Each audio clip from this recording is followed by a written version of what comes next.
Okay, today we are going to have another Q&A, another live Q&A. This is an Ask Me Anything, so feel free to add any questions in the chat box. I'd love to answer any questions you have about Chinese medicine, about return to yin, anything about regenerating our yin, rest, even the winter time. We could even go and talk about the fire horse year. I'm really feeling that these days, especially because we are in our last week of the fire horse, the wood snake year. We're entering into the fire horse year. So we're going to talk a little bit about that today, but welcome everyone to this live Q&A. This is an Ask Me Anything, so feel free to add it in the chat. And we're just going to jump right into here. I had so much fun on the last live Q&A. It was so wonderful to share and to have this platform and to have this space where I can just share what's coming up and all of the beautiful questions that I receive from the Return to Yin community. So the first question I have is about, is a very deep question. So there's actually two questions here. The first one is about the idea of emotional and ancestral wounds preventing blood deficiency from healing despite receiving acupuncture and taking TCM herbs. So I posted a note about blood and how blood is sacred. In Chinese medicine, blood is the fluid that actually houses our emotions and houses our spirit. It houses our consciousness. So in Chinese medicine, anytime somebody is feeling blood deficient or feeling a little bit low energy, maybe they're even getting a lot of dreams and a lot of vivid dreams.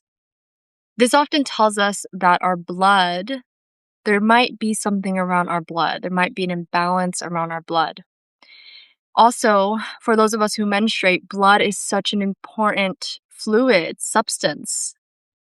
And so anytime we are, let's just say, blood deficient or have a blood imbalance, then that's going to reflect in our menstrual cycles. So if we have a lack of blood, that's going to reflect in our menstrual cycle.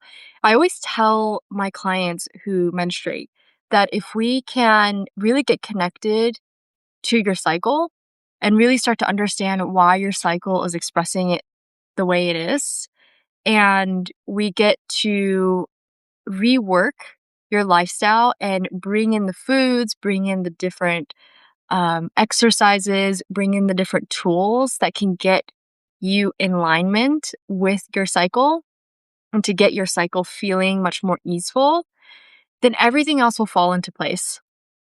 Seriously, if you're somebody that menstruates, our cycle is our power. It really is one way that we can start to bring ourselves more into alignment. And it's a clue. Really, our menstrual cycle gives us clues. So for blood, when we're talking about blood and blood is sacred to the menstrual cycle, it really is. And it's very much connected to the health of our liver. And blood in Chinese medicine actually is stored in the liver, but it lives in the heart. So there's all these like different relationships between the organs and where they live and what part it has connection to. But in this note that I posted, I said anytime we're running empty or blood deficient, it might show up as feeling ungrounded, less emotionally resilient, and lack of focus. So let's talk more about this. I'll tell you a story. In Chinese medicine school, we would say that anytime we had difficulty focusing, we'd be like, oh man, I'm running blood deficient. Oh man, my spleen is deficient. Because our blood holds our consciousness. It holds our mind and our emotions. And so anytime we're sort of like off our center or feeling a little ungrounded or just like we can't focus our mind, typically it's like if there's a blood condition, there's something around blood that needs to be nourished. The other part of that is a spleen qi deficiency. This is words in Chinese medicine, but essentially our spleen is very much connected to the brain power, our mind's power, and our mental energy. And so oftentimes that lack of focus can be connected to our digestive system. And there's so much research now being done on the gut and the brain health, right? Like how healthy our gut is interconnected with how much capacity we have to focus and our mental health. So those are two parts to the lack of focus. I also wrote in this note, blood keeps us grounded, centered, and calm. Nourish the blood to nourish the spirit. And I'll talk more about that. And if you have any questions that are coming up, please feel free to put it in the chat. I would love to talk more about blood, or really any questions that come up here. This is the space to dive into questions, to dive into anything that's curious for us. So, what do I mean by blood keeps us nourished, grounded, calm? So, like I said, when there's not enough blood, if we're running empty of blood, we're actually ungrounded, meaning that there's not enough of a weight to hold our consciousness. And so, what that means is like our energy kind of doesn't have, it's like a balloon. And a balloon, we have to tie something like a heavy little weight at the bottom to keep the balloon in place. Our blood is doing that. It's actually anchoring us into our bodies. And our blood is not only doing that, but it's also circulating through our body. It's nourishing our muscles. It's keeping everything warm. And blood has a really sacred role in our life. And so anytime we are running blood deficient, and we might find ourselves a little ungrounded, a little less emotionally resilient.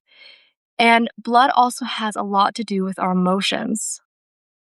Because in Chinese medicine, we say that the blood houses the spirit. This is where our spirit lives, our consciousness lives in our blood. So anytime we are not feeling nourished in our blood, then we actually are a little less resilient in our lives.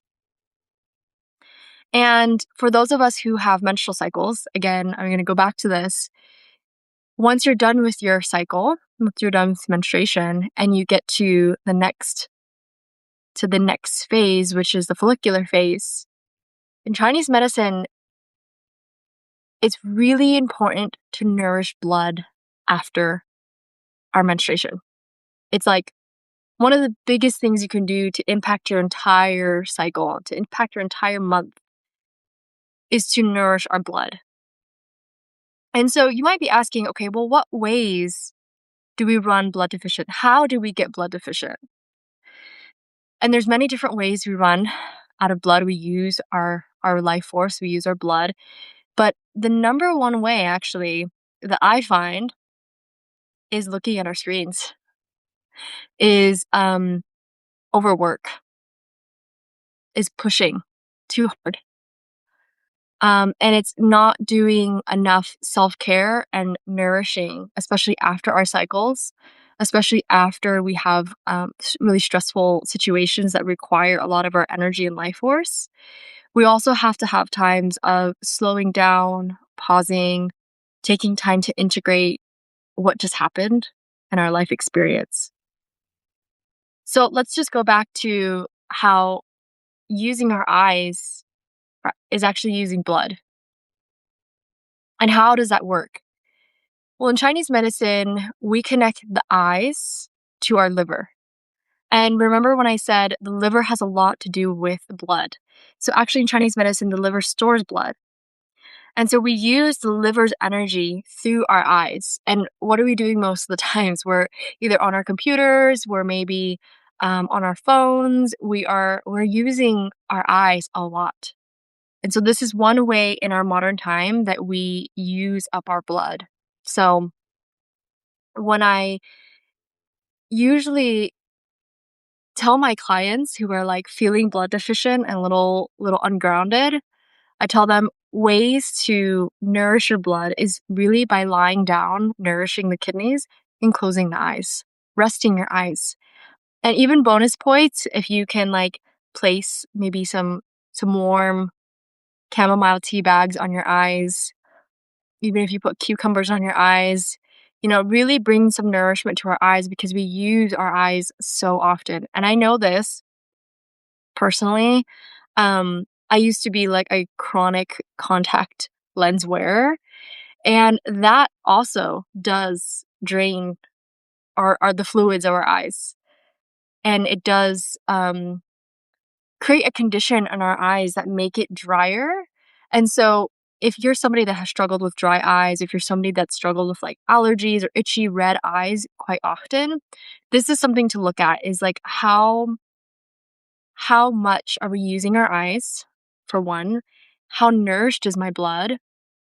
And also, um I'm just going to go to straight to like the emotional and spirit aspect of the eyes is how is our vision? How are we living in our vision? How is our vision and how are we seeing it? Is it aligned to what we feel inside? And I'll just tell you another story. When I was going to Chinese medicine school a few weeks before I enrolled, I actually contracted a rare eye condition. And I remember thinking retrospectively, I said, wow, if the liver has a lot to do with the eyes, but the liver also has a lot to do with vision.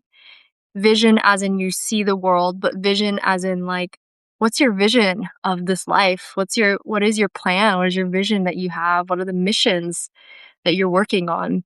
Um, Before I enrolled in Chinese medicine school, I had this eye condition, and I realize retrospectively now that I actually wasn't living according to my vision, my inner purpose during that time.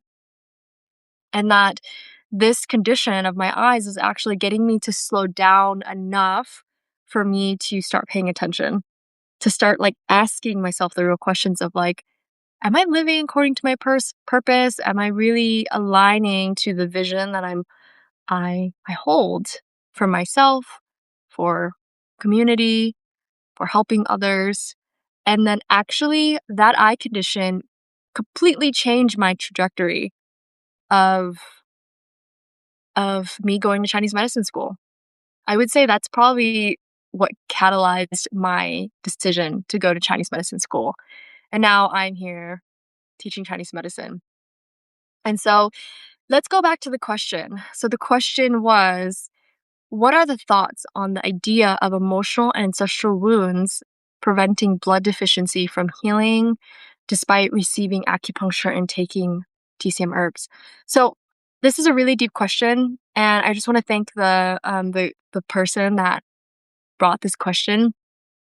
I pulled this directly from articles that I wrote and people had questions on, and this is a really deep question. So I'm going to just talk about the emotional component here.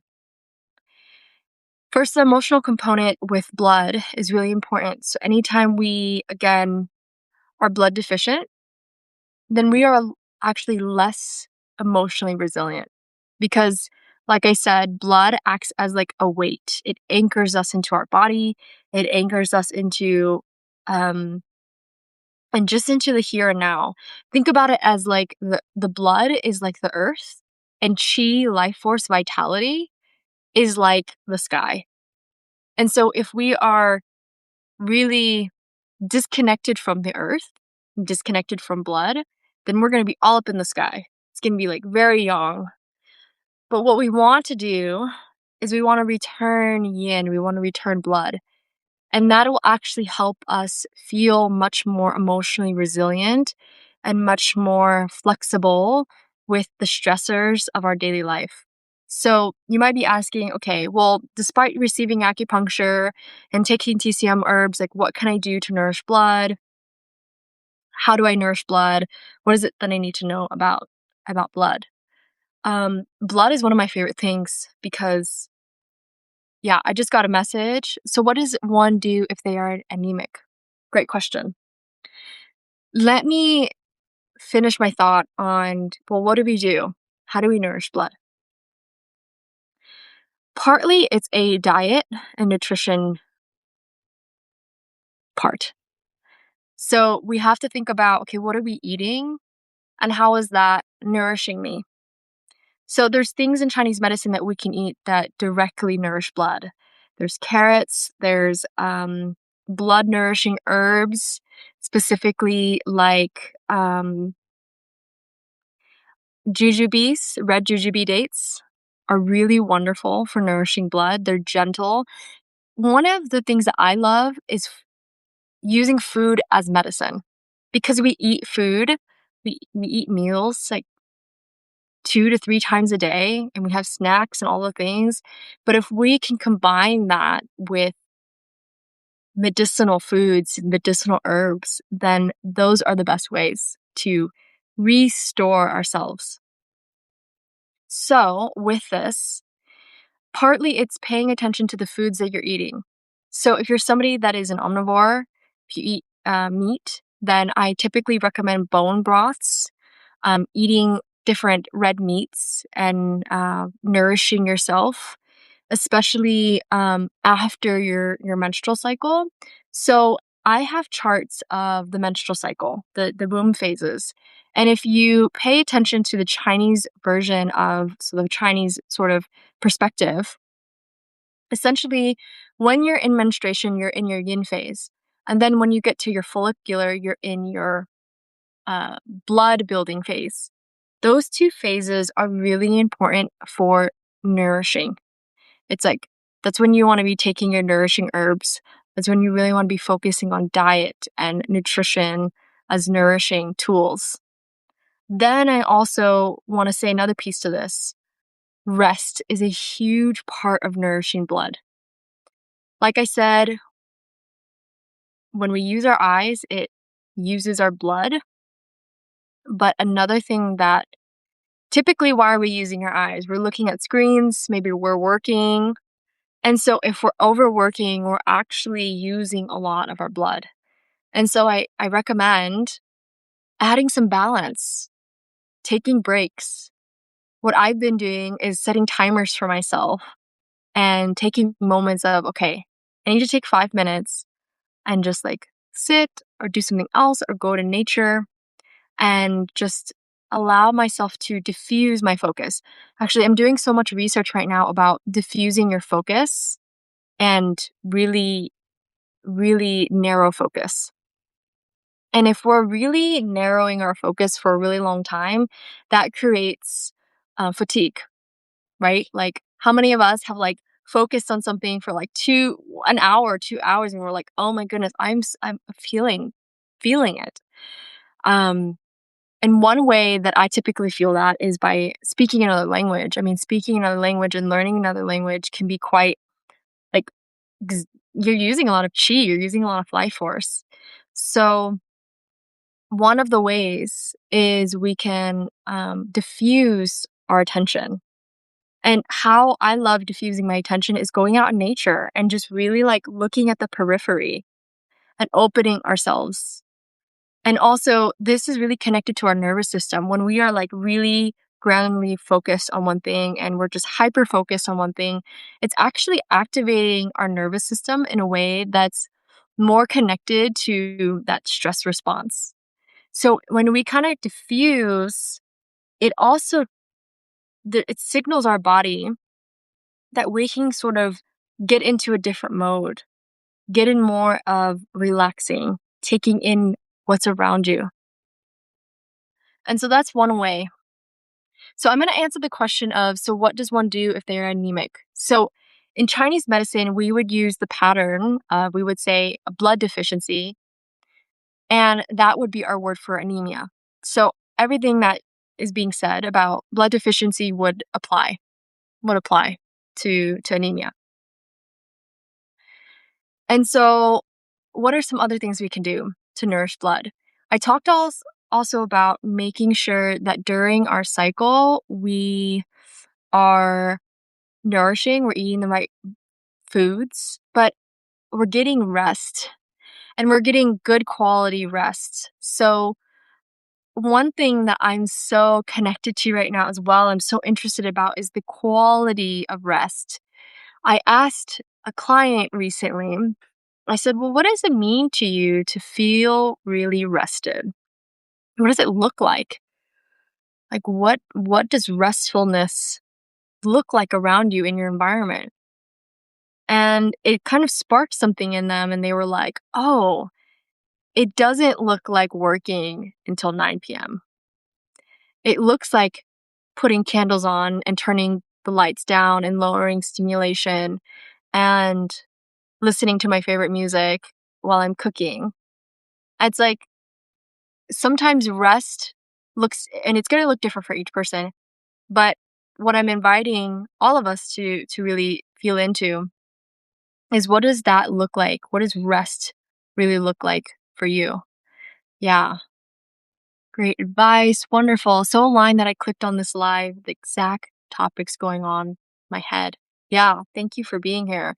And feel free to put any questions in the chat. I would love to answer any questions. I have a list of questions here that we're going into. We have another question, which is from a low blood volume perspective. So, um, anemia, right? What would this mean for me? This would mean, well, when we're talking about blood, we want to also remember that blood is necessary for our body's circulation, nourishment. On an energetic level from Chinese medicine, it houses the spirit. So we want to, in this case, if we have low blood volume, if we're blood deficient, we want to really be mindful of our body's energy, our capacity. And so that might look like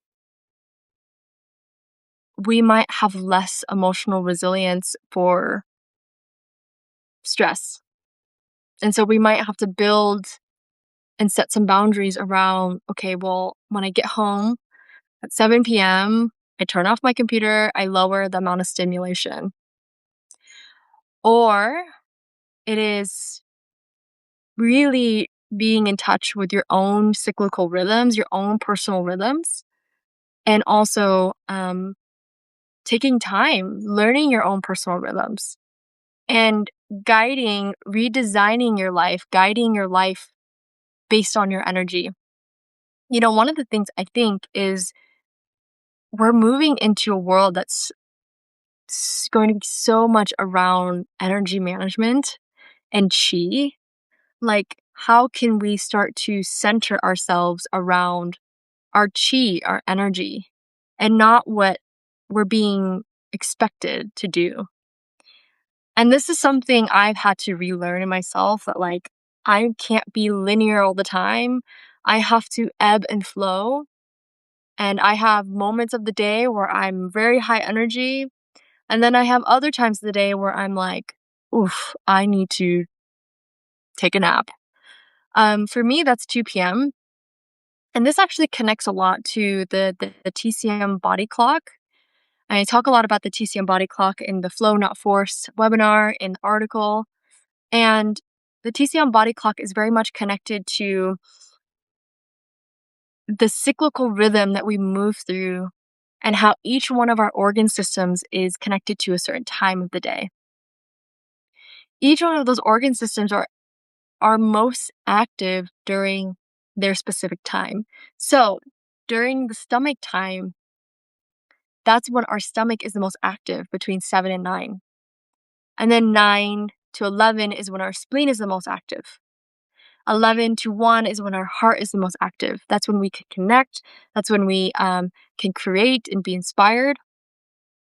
And then that 1 to 3 p.m.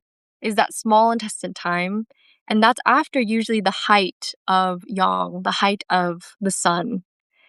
And so for me personally, because I'm so connected to like the fire element in Chinese medicine, and also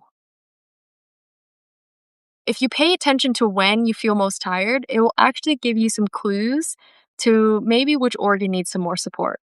And for me, that's the small intestine. Because at 2 o'clock, like clockwork, my energy dips.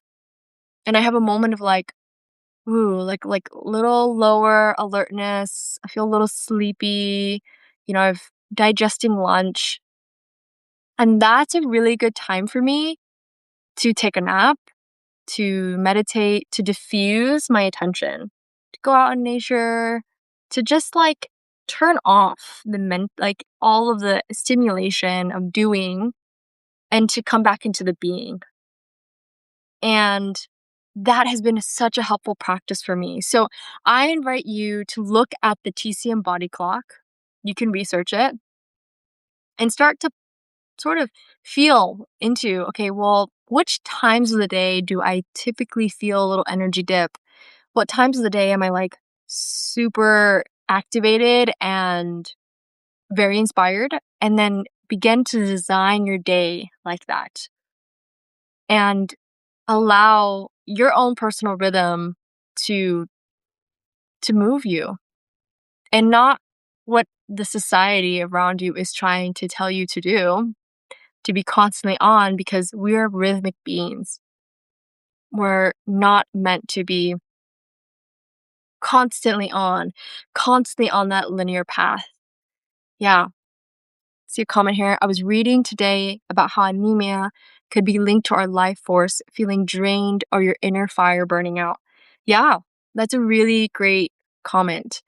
Definitely. Definitely. So in Chinese medicine, we would say anemia is blood deficiency. And there's a phrase that we say in Chinese medicine. This is a very, very famous phrase that we use, which is blood is the mother of qi. Blood is the mother of life force. And qi is the commander of blood. So qi is actually going to move the blood, but blood itself is the mother of our life force. So just like think about that for a second. That if you are pushing yourself and you're really using your eyes a lot and maybe you're neglecting a little bit of that self-care, especially after your menstrual cycle, you might start feeling blood deficient. And then that lowers the amount of energy, life force that you have. Because those two things, blood and qi, are married together. They're like yin and yang. You can't have one without the other. So actually, indirectly, by nourishing blood, we are also nourishing life force. Those two things are very connected, very intertwined. So by taking care of yourself, by doing the rest, by designing your day more cyclically, by eating the foods that are blood nourishing for you, by slowing down, resting our eyes, all of those things can be really helpful at not only nourishing the blood, but nourishing your life force. So blood is sacred. I actually taught a class that was called Blood is the Mother of Qi.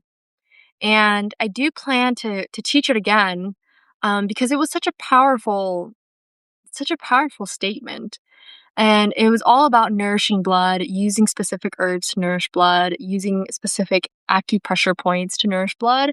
So I will keep that in mind and bring that out to you guys because I love talking about blood. Okay, let's keep going because I can talk about blood forever. Let's keep going to the next question and feel free to add any other questions that come up that spark your interest, that inspire you, that you're like, I have a question about that. Okay,